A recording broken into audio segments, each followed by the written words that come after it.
Boa tarde. Não tem microfone, o som está ruim. É uma aprovação para escutar. Se esse vídeo for ao ar, já foi milagre, né? Vou falar rapidamente um assunto que ele é enorme, mas eu quero dar talvez umas pinceladas. Se vocês gostarem do tema, talvez a gente volte a falar mais, aí deixa nos comentários, né? Na Apocalipse, eu começo falando sobre profecia, né? Você tem que saber interpretar a profecia, se ela vem de Deus, se não vem, né? Se é para agora, se é daqui a 10 anos, se é daqui a 1000 anos. Tudo isso é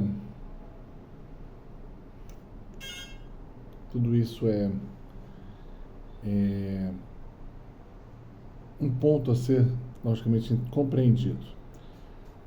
Tem profecias condicionais, tem profecias que o Senhor simplesmente está te informando. Aquele papo de vir falar, não, a profecia é sempre condicional. Esquece. Né? A profecia, a palavra, né, da saída da boca de Deus, ela não volta para Deus sem cumprir o seu desígnio, né? Então a gente tem que saber isso. Às vezes, essa palavra, essa profecia, essa visão, essa aparição Nossa Senhora é para nos alertar e mudar o nosso comportamento. Se mudarmos, aí tem a condição a acontecer isso. Se não mudarmos, vai acontecer aquilo. Mas você vê no Antigo Testamento, Deus já tem horas que ele está dando a chance e tem horas que ele falando, já executei, vai acontecer tal, tal, tal. A maioria das pessoas não gostam de pegar um Ezequiel para ler, porque na maioria das vezes Ezequiel está informando, vai acontecer isso, vocês não foram assim, vocês foram assados, vocês não obedeceram, agora vem a mão de Deus, vem a ira de Deus e vem a justiça de Deus, e aí vai acontecer tal coisa. A maioria, quando escuta falar isso, começa a tremer, como vara verde. Primeira coisa a saber é quando eu pego um texto para ler, ele está falando sobre mim, sobre uma pessoa, sobre um acontecimento, sobre o que Deus está falando, né? Tem muita gente que tem alguns probleminhas emocionais. Se tiver Deus lascando, né, vai ser sempre o que é ruim, a pessoa toma para si. Talvez não. Talvez Deus já esteja falando do teu entorno. Então você tem que saber discernir e ter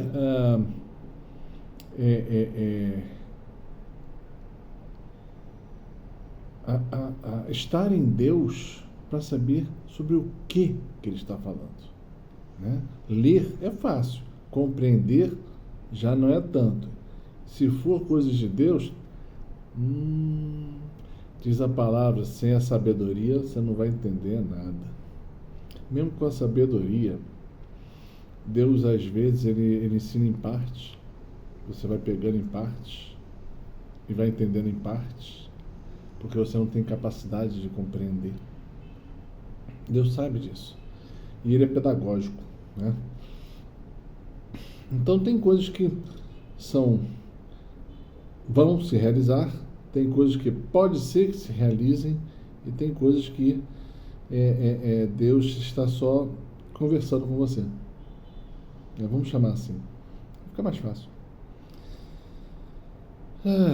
E aí, então tem muita gente que começa a falar isso.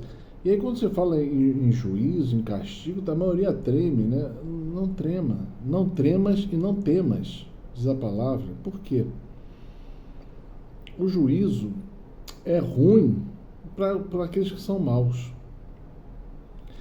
O juízo para aqueles que são de Deus, justificados em Deus, os santos de Deus, os homens agradáveis a Deus, quando eu falo homem, inteiro, homem ou mulher, né?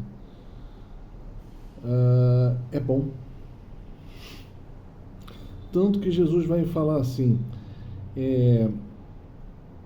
como é que era a palavra?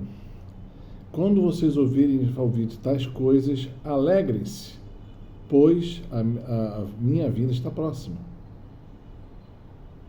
né? Para os homens maus, iníquos, é ruim. Porque o seu reino vai acabar.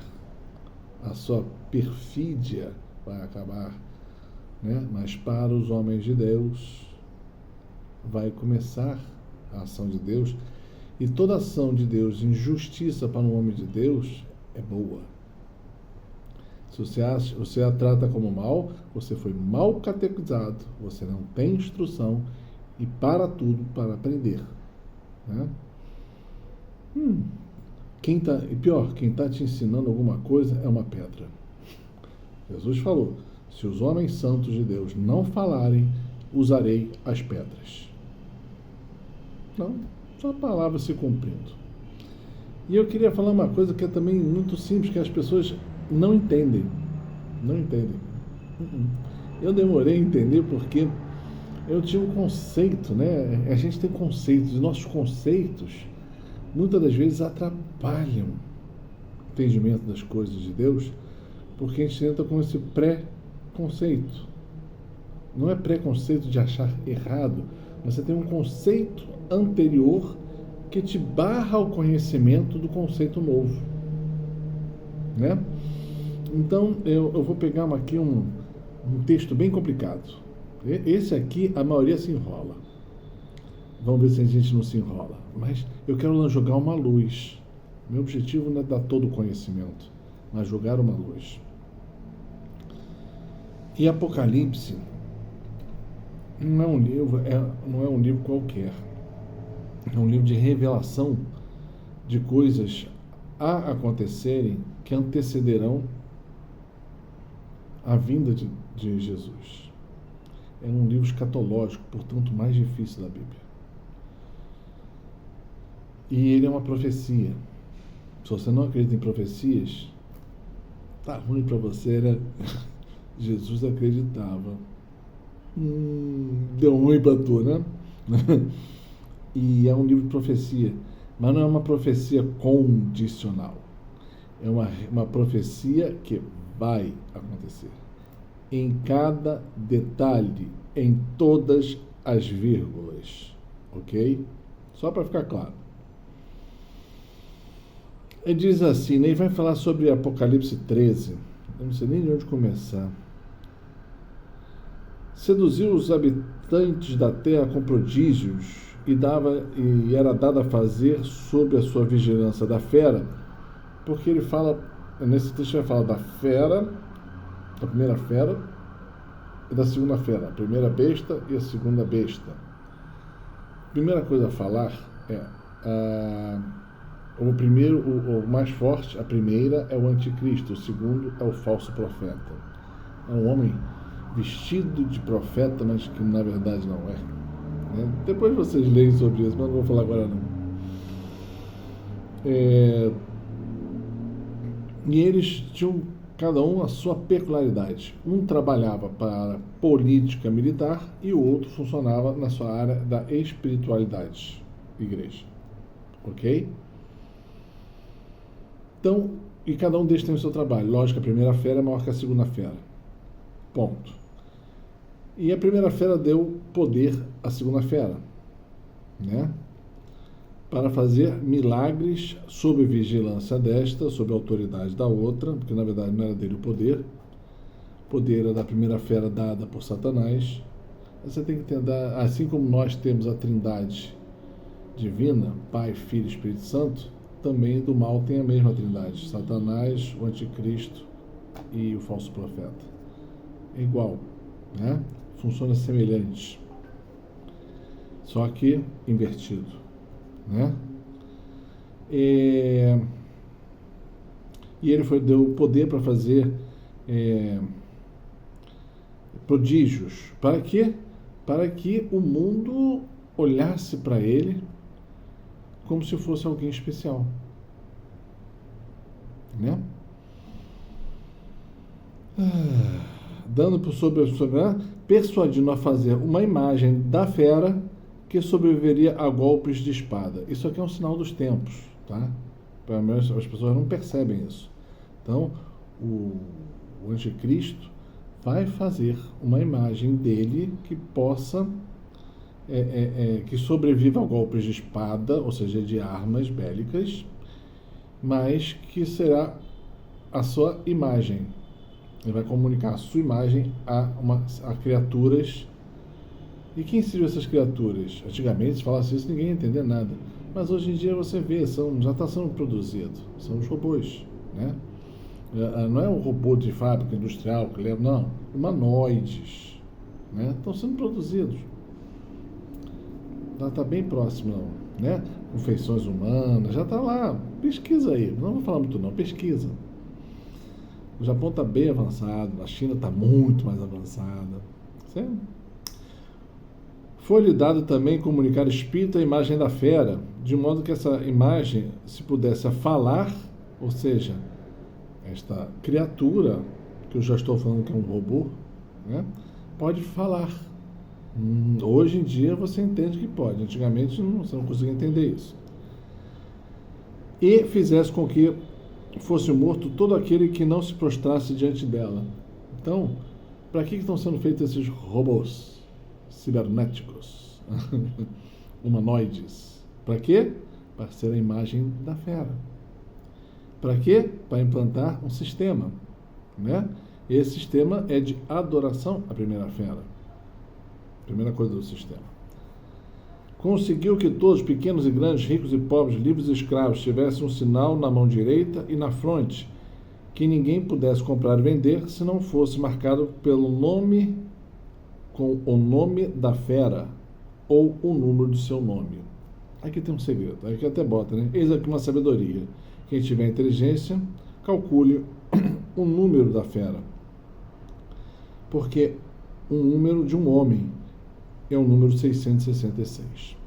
Bom, aqui, aí tem muita gente que vai viajar na empada. O número 666 é isso, o número 666. Primeira coisa que você tem que entender, volta a frase. Tem uma sabedoria aí. A sabedoria é muito simples. É a fera. O que é a fera? É um bicho? Não. É um homem bicho? Não, porque está falando de uma pessoa. Não, não é um homem bicho. Mas é um homem desumanizado. Deu para entender? Um homem que está na sua figura mais grotesca de desalmado. Aquela pessoa desalmada. Você sabe essa expressão, já ouviu? Desalmado? Como é que seria isso? Lembra eu lembro da faculdade, a gente aprendia, né, da teoria daquela pirâmide, né? Que dizia necessidade básica, depois comer, depois roupas, depois moradia, depois isso, depois até os itens acessórios. Então, é exatamente isso. O homem fera é aquele que vive com as coisas de cima, mas de forma primitiva, como se fosse o primeiro. Ou seja, é o egocentrismo na sua forma mais visceral. É o orgulho e a vaidade na sua forma mais forte. É um homem desta natureza. Então, um homem fera, né? Mas não que tenha aparência rude. Não. Já viu algo que Satanás, de pecado, que ele bote como ruim, a propaganda? A propaganda é maravilhosa. Maravilha. Mas, na verdade, não é aquilo que acontece. Então, esse homem fera. Vamos entender, né? Nesse tempo, tem duas coisas que acontecem ao mesmo tempo. Tem o anticristo e o sistema da besta. Um está ligado ao outro. Um impõe o outro, né? Sem um, o outro não existe, né? E os dois estão sendo formados ao mesmo tempo para serem implantados. Ponto. Deus já falou que vai acontecer. Ai, não, meu Deus! Não perde tempo com isso, a gente sabe que vai acontecer. E está na sua cara e você não viu, né? Então isso tudo, ainda acontece da noite para o dia. Não, é um plano feito há séculos. E vai aos pouquinhos deteriorando toda a situação até chegar a esse máximo, ao cume. A hora que que o homem fera se colocar no mundo como seu regente é o máximo. Ele já ele é levado àquela situação. Entendeu? Não é de uma forma ou de outra. E nisso ele destrói tudo o que está contra ele. Ele é anticristo. Por que ele é anticristo? Ele vai fazer coisas diabólicas. Não. Isso que a pessoa não entende. Ele vai ter a sua ideologia com pensamentos e jeitos diferentes do que aquilo que Cristo ensinou. Né? Na verdade, a religião dele é pagã. É daquele lá, lembra daqueles tempos lá de Grécia Antiga, aqueles negócios lá de trás? Eu não sei nem falar aquele nome daquelas coisas, que chamavam deuses do Olimpo, aquelas porcarias. A religião deles é essa. Né? Se você procurar e pesquisar, você vai descobrir. E ele vem com esse conceito que é de paganismo, que é contra aquilo tudo que Deus ensinou. Então, por isso que ele é ele é anti-Jesus, mas principalmente ele é anti o plano todo do Pai, da revelação do Pai. Ou seja, ele vai implantar um reino de revelação que não tem a ver com o Pai, que contradiz aquilo que o Pai revelou. Entendeu? Com uma bela historinha, muita propaganda e televisão. Né?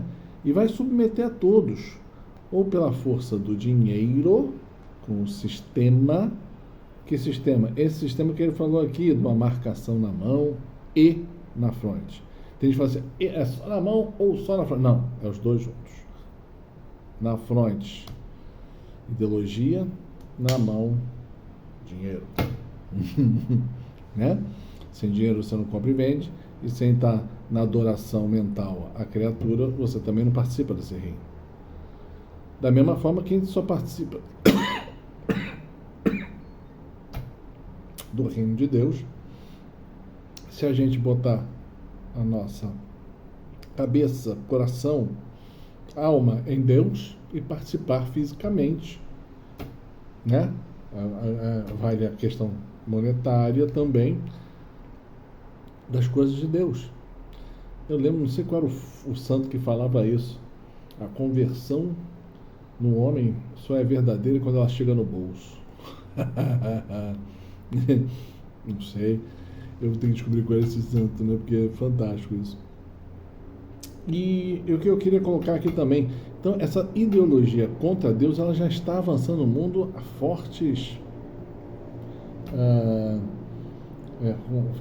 passos, né? E já invadiu a igreja também, né? Aí eu lembro o Papa Paulo VI que falava: a fumaça de Satanás entrou na igreja. O que é fumaça? Fumaça é pensamento, e pensamento errado. Senão não era fumaça, era visibilidade de Deus. E pensamento enganoso já entrou dentro da igreja. Ele, como Papa, já via isso, olhando para aquele concílio, de tudo que ele teve que lutar ali, né, para tentar manter a igreja no rumo certo. Que pensamentos errados já tinham muitos ali.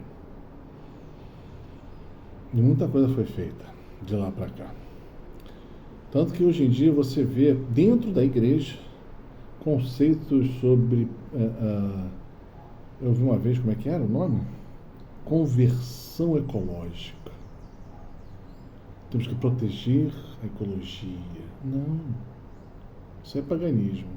Você me desculpa. Mas o padre falou, o bispo falou, o papa falou. Quero nem saber. Paganismo. Das coisas mais grosseiras, assim. Eu não sei como não tem cardeais e cardeais gritando com esses padres, falando essas besteiras. Paganismo. Uma vez eu vi um padre muito próximo falando assim: qual foi o seu trabalho de final para se tornar padre? Sobre ecologia. Eu falei: hein? Eu não vi uma pregação de Jesus: salvai as árvores. Não, nunca vi. Salvai as almas. O que é a imagem e semelhança de Deus? A árvore ou a pessoa humana? Fica a ideia, fica a pergunta, não sei, posso estar errado, mas para mim paganismo sempre foi paganismo, né? Então esse é um pensamento que entrou dentro da igreja, teologia verde, isso aí é puro paganismo, mundanismo, né? Para que isso? Para levar as pessoas de dentro da igreja, os escolhidos, a escolher errado, para quando te aparecer aquele que é contra Deus, entendeu? Escolher errado. Tem outra, quer ver a segunda, que também anda muito dentro da igreja? A igreja, ela é o quê? Primeira coisa, é a ação de Deus para a salvação dos homens. Ponto. Né? Aonde se pratica o santo sacrifício. Bota os dois. 2 pontos interessantes. E onde as pessoas são levadas à santidade. Ponto. Acho que os 3 pontos estão bem montados. Acho que se é catecismo da igreja. Pode ler, gente. Lê um pouquinho que vocês vão descobrir exatamente os 3 pontos. Isso é igreja. Católica, apostólica, romana. Desculpa. Estou falando daquela igreja que Jesus fundou. Mas esse segundo pensamento que entrou dentro da igreja, está entrando cada vez mais forte, é um pensamento de humanismo. Você é contra o humanismo? Dentro da igreja, certamente. Por quê? Porque a igreja não é humanística. O centro da igreja não é o ser humano. O centro da igreja é Jesus Cristo, o único e verdadeiro Deus, com o Pai e o Espírito Santo. A igreja é teocêntrica, não humanocêntrica. Deu para ver a diferença? Então nós temos que olhar para Deus, não para os homens. Quando a gente olha para Deus, a gente acerta. Quando a gente olha para os homens, a gente erra. Então, a igreja está sendo invadida com esse pensamento humanístico, né? E ele se desenvolve Deus salva todo mundo. Isso está errado. Não é isso que Jesus ensinou, né? Tudo salva, tudo vai a Deus. Não é isso que também Jesus ensinou, né? Sou o caminho, a verdade e a vida. Encontrarás a verdade vos libertará. Né? Então, tem uma série de coisas que estão divergindo assim grosseiramente do ensinamento da igreja. É ensinado todos os dias na igreja, muitas vezes. E em todos os níveis. O negócio está bem interessante. Mas isso também é um sinal dos tempos. Como assim? Porque a batalha, ela começa dentro da igreja. Né? Tanto que Nossa Senhora vai falar lá em La Salete que o demônio chega a sentar na cátedra de Pedro. Né? Mas para isso acontecer, tem que a coisa estar muito desorganizada dentro da casa de Deus. Né? Entendeu?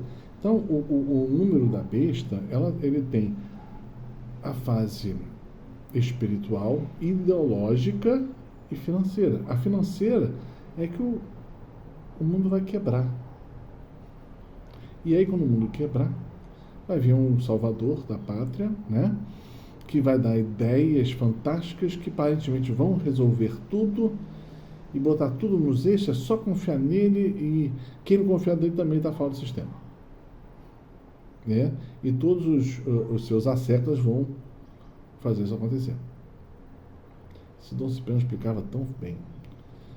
Então a parte financeira do sistema é essa, e a parte espiritual é uma falsa religião, assim, implantada, que envolve todo mundo.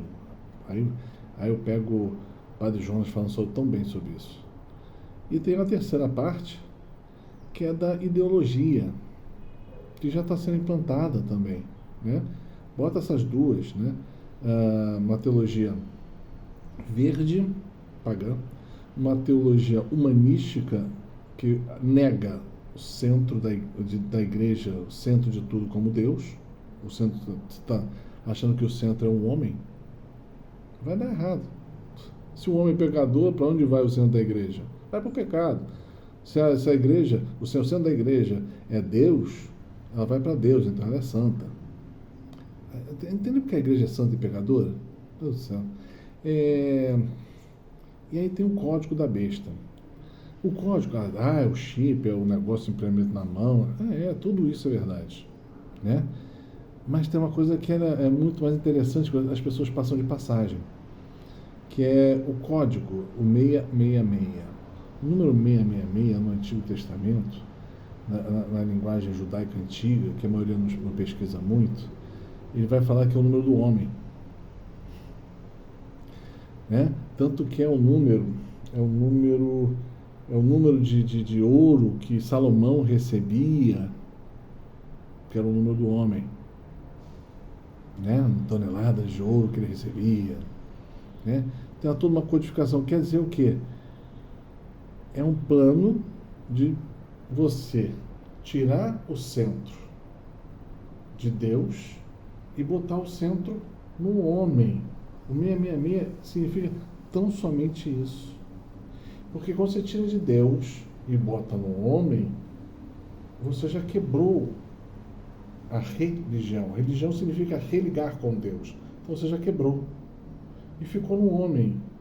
E depois do homem, se você só cavucar um pouquinho, bota orgulho, bota vaidade e piora a situação, mexe tudo, ele naturalmente, isso aqui, pela origem do pecado, ele vai lidar de frente com o diabo. O plano do diabo, ele é perfeito. Que ele é feito sem que a gente compreenda que ele está sendo feito. A gente consegue vislumbrar, às vezes, como se fosse uma enorme manada sendo levada para abatedouro. Levar para o erro, levar para a queda. Entendeu? Se desliga de Deus, vai ficar só na humanidade. A humanidade se mexendo, só fazendo besteira, para onde vai? Diz você. Se não vai ter alguém aqui embaixo, ó, só bota o chifrinho assim. Para onde que vai? Entendeu? Para lá que vai. Então, o número da besta, na verdade, é o número do homem bestificado, do homem cheio de si, cheio de orgulho, de vaidade, de queda, tentando montar na terra o paraíso que seria o céu, mas ele quer montar aqui na terra, porque ele não quer passar pelo julgamento de Deus. Que se tiver o julgamento de Deus, ele não vai para o céu. Ele vai encontrar lá com aquele lugar quentinho, né? Que onde tem, como Jesus fala, onde tem choro e ranger de dentes. Entendeu? Então, até dentro da igreja você vê isso. As pessoas estão achando que o paraíso tem que ser aqui na terra. Não é aqui na terra, não. Aqui teve o paraíso original. E será o paraíso depois de toda a reformulação, lá depois do julgamento final. Mas enquanto isso, aqui não é mais o paraíso. Aqui é campo de batalha, que nós temos que fazer acontecer. O plano de Deus nas nossas vidas, para chegarmos à casa dele. Né? Então, só para você finalizar, aqui eu falei até daquelas pessoas que são marcadas na mão, na fronte, para ser do inimigo, do antideus, do homem-fera. Mas tem, um pouquinho antes da Bíblia, Deus vai falar também, ele acontece um pouquinho antes, agora onde é que é? Que Deus passa com seus anjos, lá Apocalipse tem, mas eu não lembro direito, que ele passa com seus anjos e marca na fronte todos os homens de Deus, os escolhidos. Tudo isso tem a ver com escolhas. Qual será a sua? Em qualquer uma das escolhas vai ser difícil, né? E manter a tua escolha em Deus vai ser difícil. Contudo, em Deus e em fé é difícil. Mas Deus confia em você, na sua escolha, pela marca que Ele te dará ou já te deu, para ser escolhido de Deus e permanecer de pé. Interessante, né? A gente vai lendo, a gente vai aprendendo. Espero ter ajudado alguém. Espero que isso ajude alguém. Tá bom? Paz e bem.